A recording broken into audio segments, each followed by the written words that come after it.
Assalamualaikum warahmatullahi wabarakatuh. Hari ini adalah pertemuan ke-11 yang membahas algoritma penjadwalan priority non-preemptive.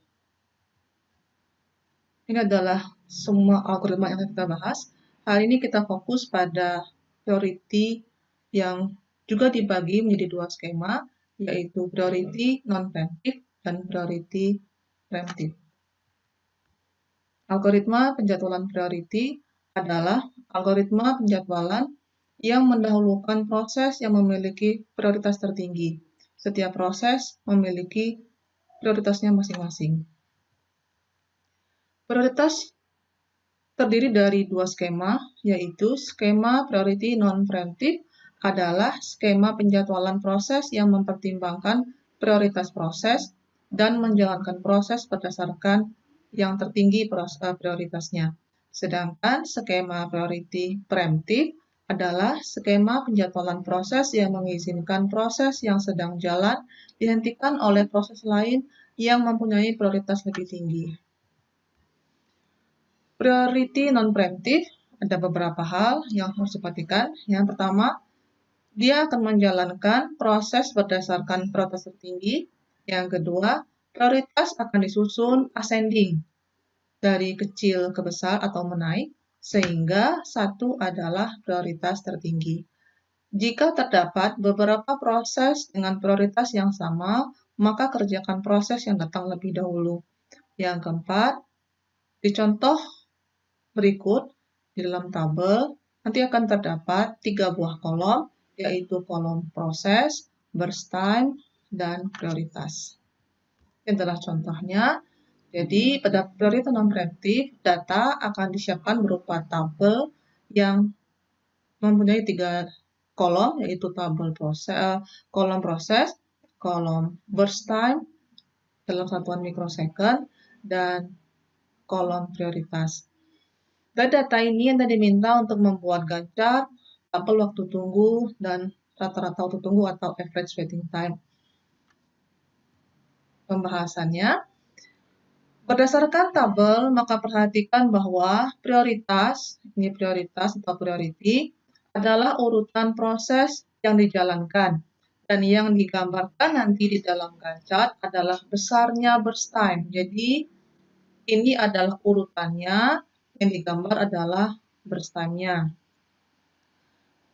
Yang kedua, berdasarkan data di dalam tabel, maka P2 adalah yang pertama kali dijalankan karena memiliki prioritas tertinggi yaitu 1. Jadi P2 jalan pertama.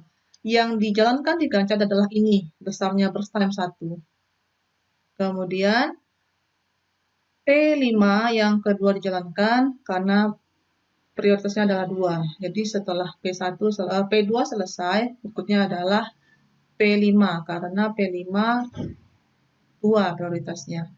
Dijalankan sebesar 5 mikrosecond dari 1 sampai 6.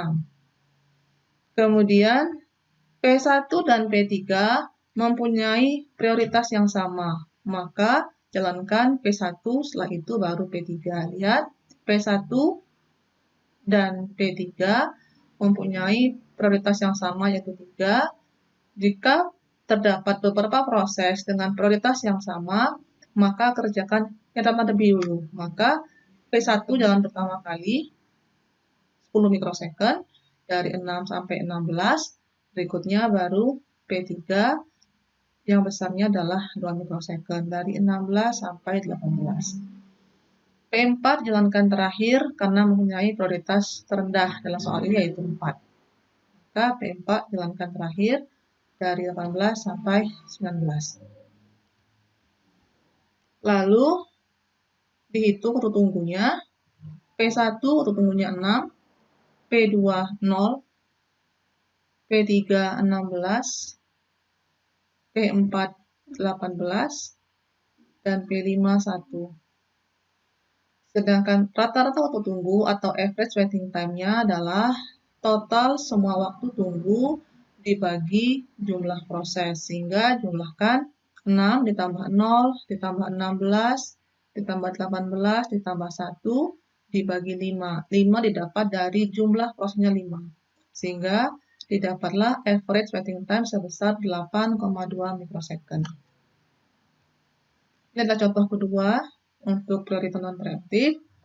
Jika ada 5 proses, diketahui P1-nya 10 mikrosecond, priority 3, P2 bertanya 1, priority 1, P3 bertanya 2, priority 2, P4 first time 1, priority 4, dan P5 first time 5, dan priority 3. Kita gambar dan chartnya.